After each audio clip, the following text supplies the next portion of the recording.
1945, our B-29s began full-scale operations against Japan. 1,500 miles to targets and 1,500 miles back from bases at Saipan, Tinian, and Guam. Here, 21st Bomber Command concentrated its massive air power and planned the ultimate crushing defeat of Japan, down to the last bomb. Here was the beginning of the end of the road to Tokyo. After 6 months of reoccupation, there were few signs of war along the quiet summer shores of Guam. The liberated Chamorros were back in their clean native villages, American citizens again, smiling and friendly, unaware that a miracle had happened around them. A miracle that moved mountains of material, equipment, and supplies across the Pacific, that changed their dirt roads into broad highways, that manicured their jungles into acres of black-topped airfields. And nearby, new communities of American citizens had set up housekeeping with various types of self-service. The latest labor-saving devices, few laundry problems, and no modern inconveniences. By midsummer, 21st Bomber Command was in business. Big business. Under General LeMay's direction, the long arm of Bomber Command began punching the enemy with appalling power. From Guam, Tinian, and Saipan, 600 plane missions increased the bombing weight 100% in 2 months. Behind this expanding power was planning. The LeMay plan began on the ground, with maintenance. Assembly line technique cut engine change time from 3 days to less than half a day. In shops and hard stands, ground crews worked day and night during the blitz weeks to keep more B-29s on the line. By July, LeMay's Bomber Command is an efficient, well-oiled, well-drilled machine of destruction. Here's a vital cog of that machine. 11 men and a bomber. While they wind up for action, let's find out where they're going and some of the things they're going to do and why and with what. How do they set up the longest, toughest bomber mission in history? It began about 12 hours ago in the war room at Guam, with General LeMay and his staff receiving a report on tomorrow's weather in Japan. Tomorrow's forecast is typical. Nagoya, 8/10 cloud above 10,000 feet. In the east, Tokyo area will be 6/10 at 22,000, 3/10 at 14,000 feet, closing up solid after 11 a.m. Osaka and everything west is reported completely socked in. How will the general solve that one? His B-29s are up against a blank wall except for a possible opening around Tokyo. The old man considers every vital factor and makes his decision. 4 wings will strike Tokyo at 10 o'clock. They'll go in under that weather and bomb at 12,000. Now it's a question of target selection. First priority in the Tokyo area is number 573. Intelligence informs the general that 573 is already 3/4 destroyed. At the moment, number 574, still untouched, would seem more important. Operations checks the tactical plan for 574. General LeMay orders the required changes, okays the target, and commits all executive details to his staff.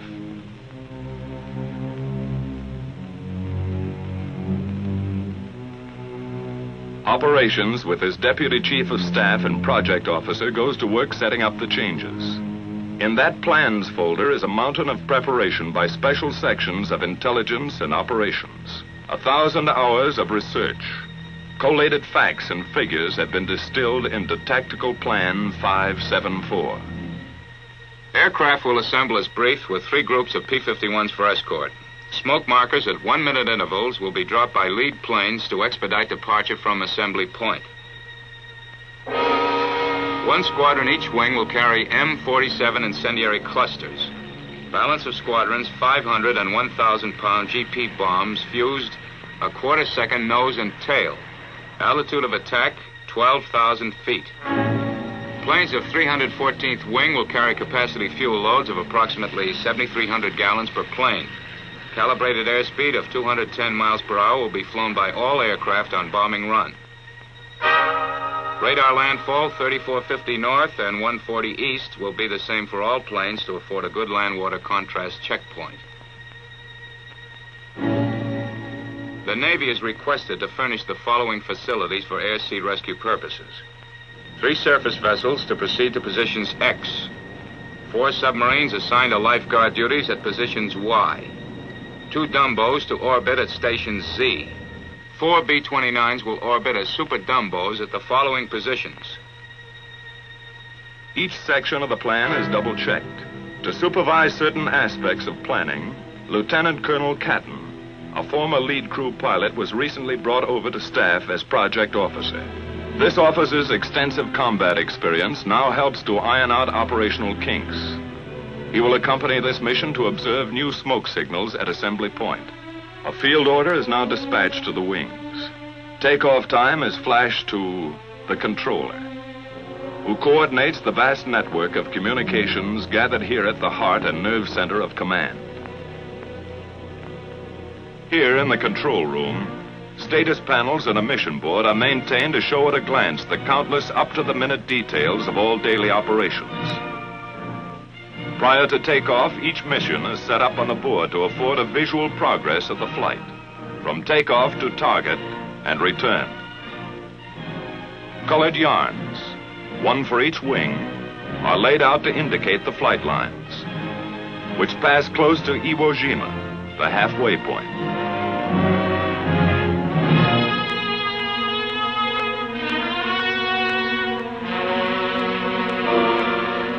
And proceed as specified in the field order to the proper target. Other symbols are used to mark air-sea rescue positions. A timetable of statistics for each wing is planned and flown as recorded from hourly reports on the status panel, beginning with takeoff time.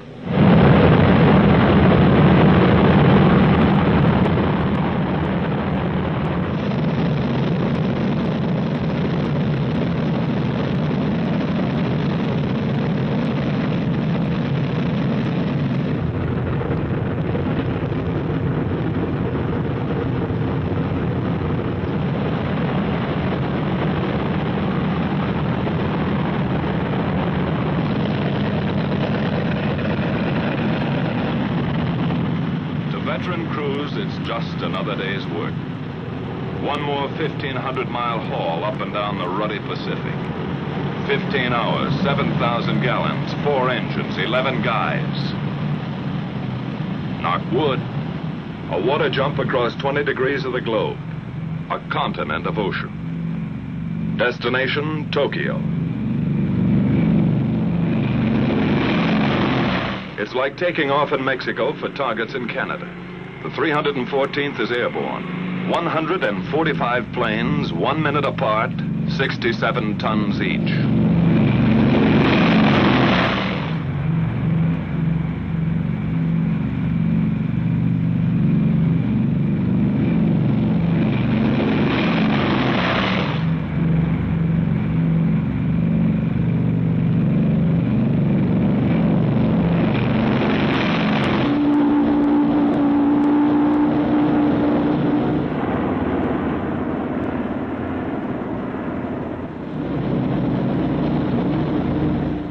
B-29 takeoffs are a tough sweat.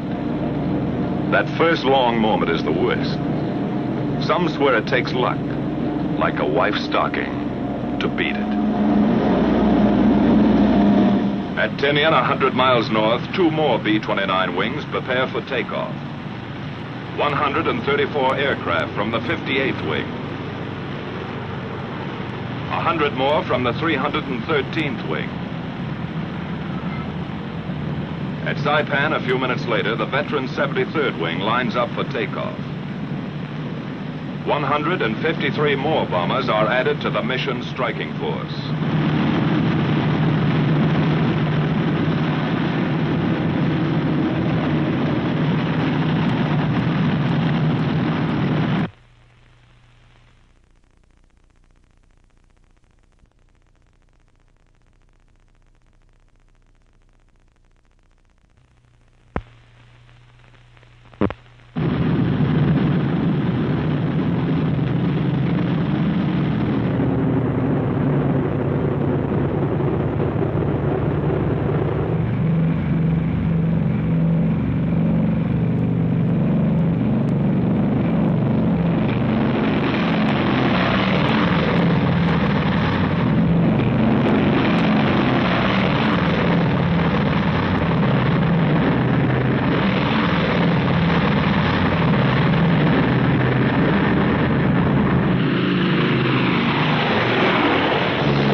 last B-29 is airborne at 1540.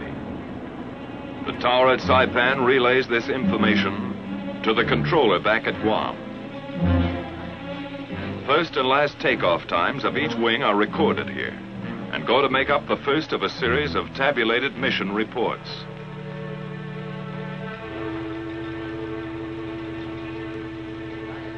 Copies of these reports are dispatched to headquarters, Washington, and posted on the control room report board. During that first hour, the B-29s have settled down for the big grind, saving precious gas, cruising 1,000 feet off the water. Ability, experience, confidence ride in each plane. A plan of action for 11 men trained and tested to function as one. The navigator sets the course, logging island checkpoints as they climb past the Northern Marianas.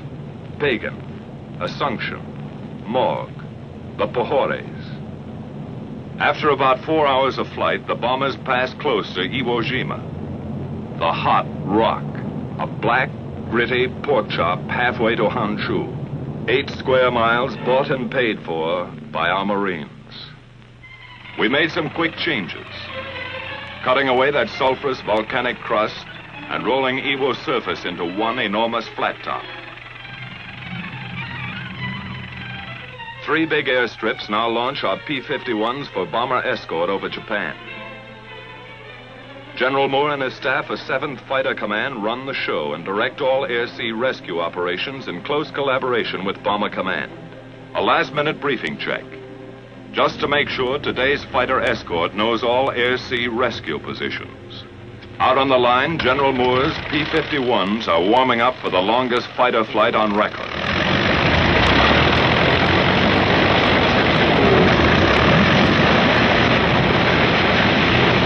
7 hours on one engine, extra belly tanks, extra nerve and stamina in the cockpit.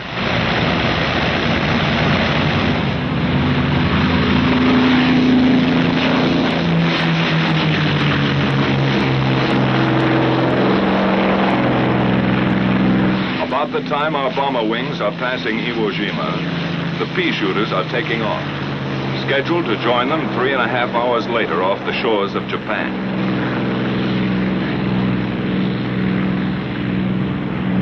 After a rendezvous at Kita, the P-51s head for assembly point, led by B-29s designated as navigator ships. Farther west, our bomber wings grind ahead on the last lap to the Empire. Reports to the controller back at Guam give their flight position, which is kept up to the hour on the mission board. Still at low altitude, the B-29s are approaching the bad weather belt, where unreported storms and cold fronts appear suddenly across the bomber course. Pilot to crew, we're going to start our climb.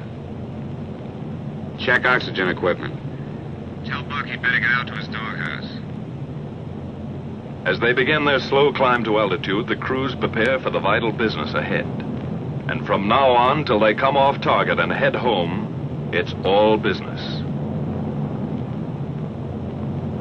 The central fire control system is warmed up. Superhuman brain power at the flick of a switch. Each gunner flexes his sights and tries the coordinated fire controls with a few short bursts to clear the gun. After pushing up to altitude, the bombers arrive close to assembly point. Air in the pressurized cabin is comparable to 8,000 feet. But oxygen masks are adjusted and ready for instant use. From the southeast, our fighter escort appears with its navigator ships, which now turn off to wait for the fighters' return at Rally Point. The Mustangs climb in formation to take positions above the boxes of B-29s.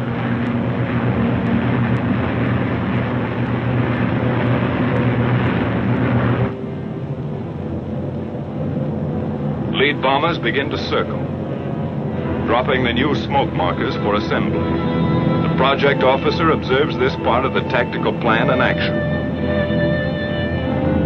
From various zone positions, the groups separate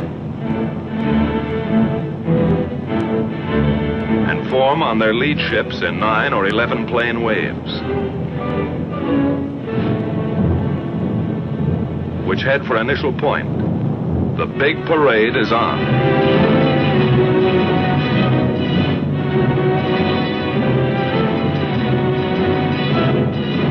Landfall is picked up, along with the first flak burst from enemy coastal batteries.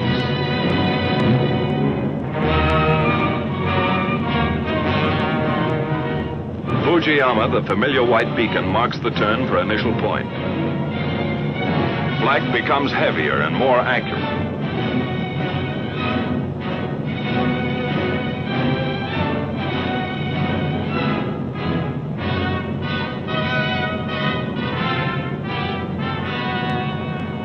And now the first Jap snoopers appear, diving head-on into the formations.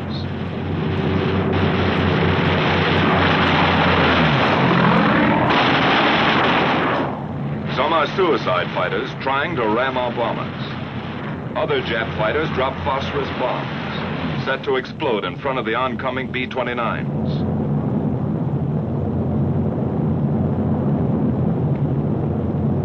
Our P-51s go out after them and know they're tangling with experts. The P-51's job is to protect the B-29s.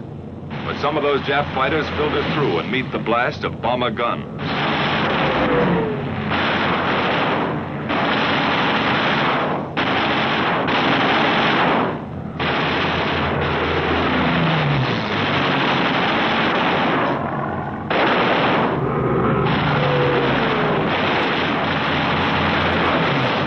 Tail gunner pleads with a nip fighter to come in a little closer.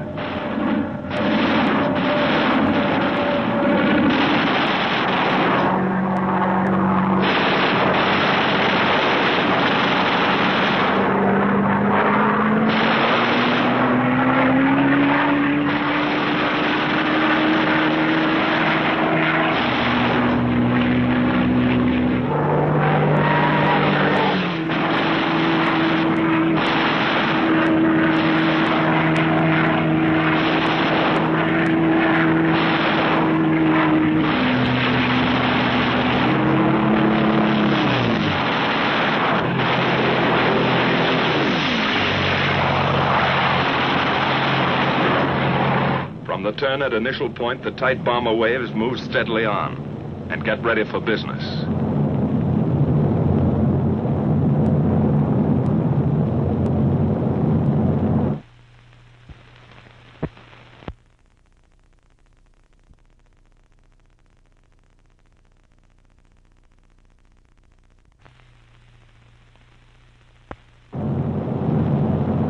Flak and fighters fall off. But those clouds are beginning to close in, and it looks worse ahead. Then just east of Hachioji, the Tokyo area breaks clear. The bombardiers begin to draw a bead on 574. Their planes sit tight for the bombing run. Here's where we pay off.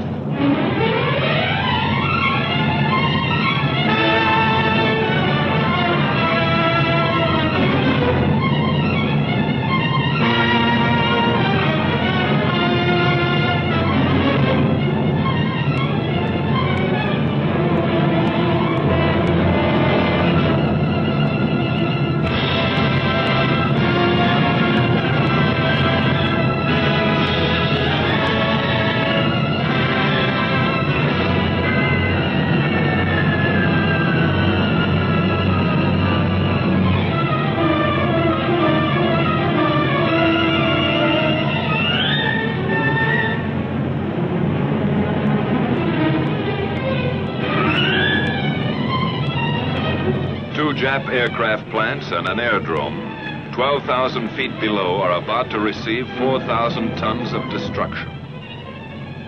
The first waves of B-29s have already found their objective.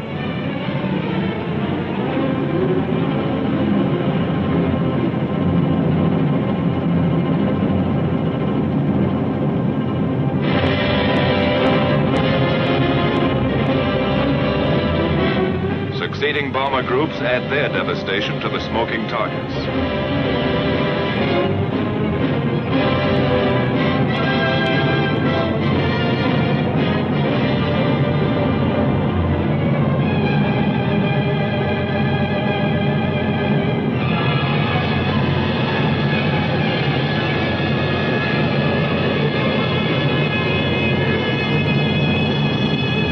Tactical Plan 574 is now an accomplished fact. The bombers turn and go downwind, across the burnt acres of Tokyo. Close-up cameras show the scars of those spectacular fire strikes last March. 51 square miles of LeMay treatment. Across the bay, and a tailwind speeds them south, down the Chiba Peninsula. This is fighter country. With the first call on the intercom, our Mustangs peel off and go to work again.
The big bombers homeward bound, our P-51s drop down for strafing runs, concentrating on definite objectives from here to the enemy coast. Skimming along at maximum speed, the fighters pair off and go to work cutting vital Jap lifelines, blasting away at communications, radio installations, power lines.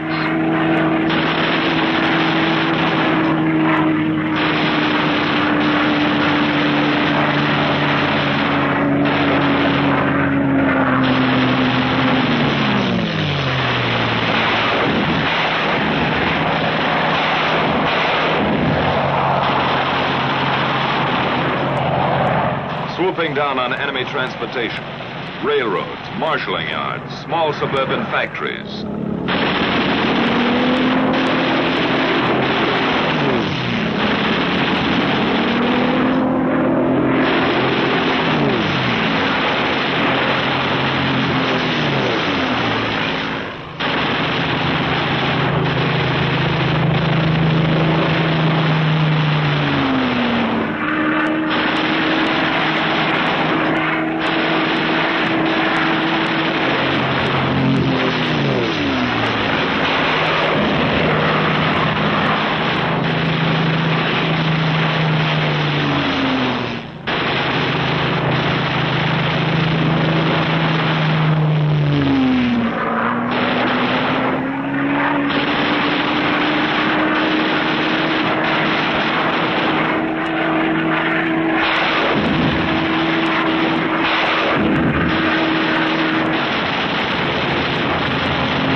other shipping targets. Freighters, fishermen, trawlers, harbor and coastal craft.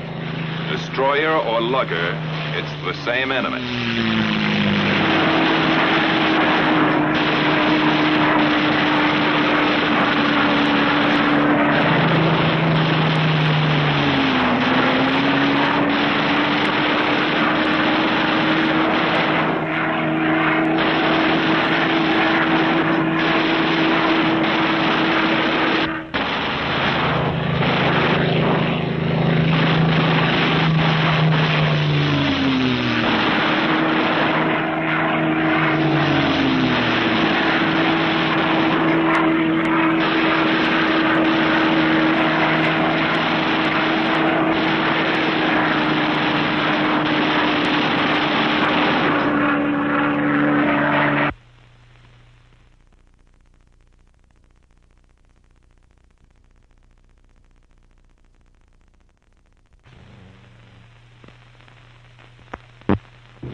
After strafing, our fighters climbed back to Raleigh Point and the waiting B-29 navigator planes. With the first sight of Iwo, fuel gauges are down close to empty, but fighter spirits begin to rise. They wind up and finish with a kick, coming past Suribachi at whiplash speed, and zoom into their victory rolls. Once over for each Jap kill.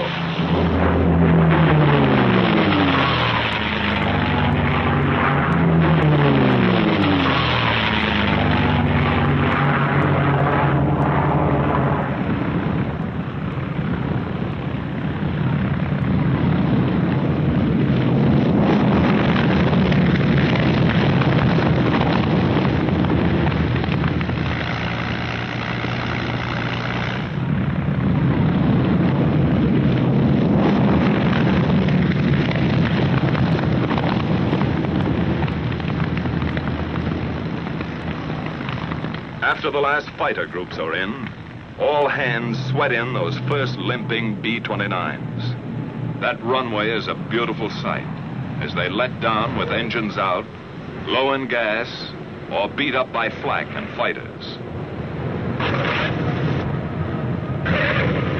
In 3 months, nearly 2,000 crippled or gas-shy B-29s havened at Iwo.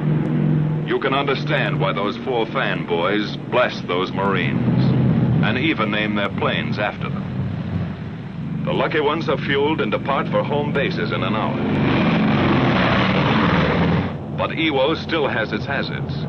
Weather can turn this station into a hopeless daymare. Fog and quick overcast often blacks out the airstrip during these crucial periods. That means orders to bail out. Or with luck, a B-29 might drop in for a copybook ditching.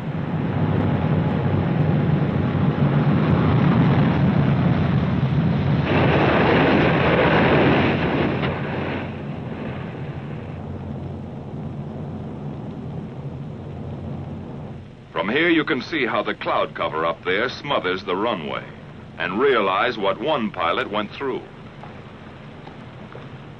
Sometimes a battle-scarred bomber staggers back to Iwo, only to flatten out at the last heartbreaking second.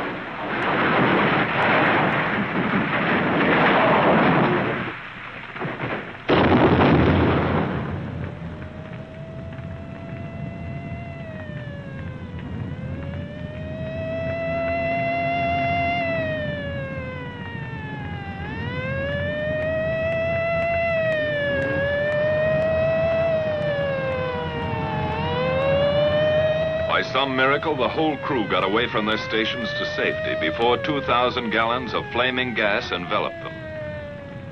Firefighters risked their lives to save the ship. This, too, takes courage beyond the line of duty. Far to the south, most of the wings are nearing their bases. Exhausted crews wait out the last endless hour, when time seems to stop. Their position is radioed in, and the controller gets word of the approaching flight.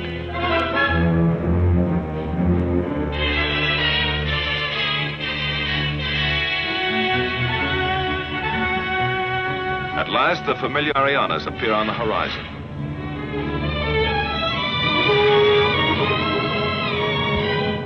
The bombers fly across Guam and turn into the landing pattern.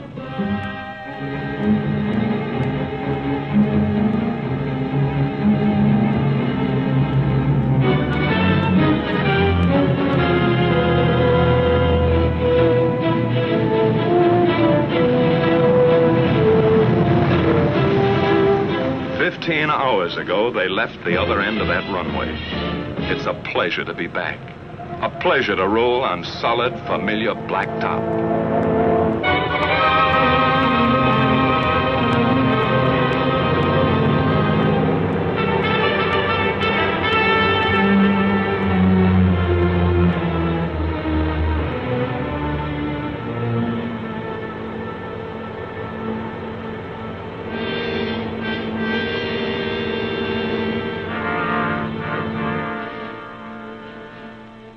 Good to feel the sudden, humid heat, to be among the living, swapping details with the ground crew.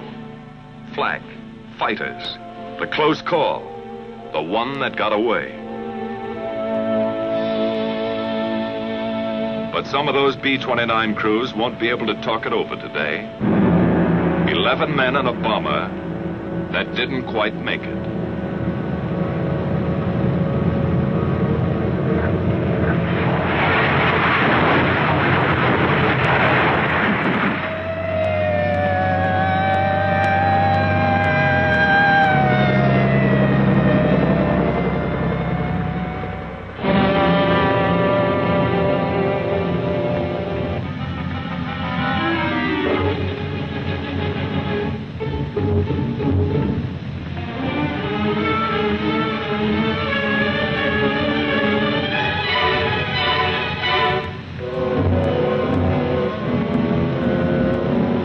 Rescue squads tear away the hot metal. Somehow in that burning wreckage, a man has lived to feel those eager, gallant hands. 1 life saved and 10 lost. That's part of today's toll.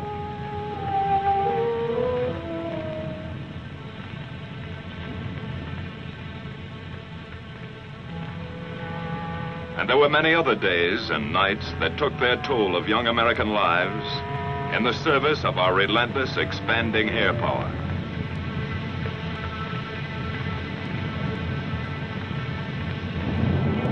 By the end of July, our B-29s had all but obliterated the enemy's ability to make war. 1,000-plane missions were going to hit Japan with twice the monthly tonnage that ever fell on Germany. The question was, how much longer would a beaten Japan hold out? In August, we made a test that never was applied to Germany. While great land, sea, and air forces gathered for the last invasion, our B-29s dropped 2 atomic bombs.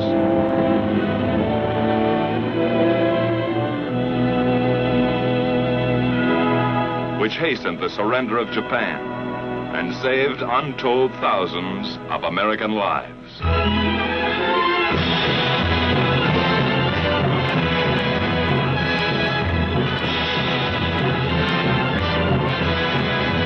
So the mission of our air forces, which began nearly 4 years ago, was accomplished.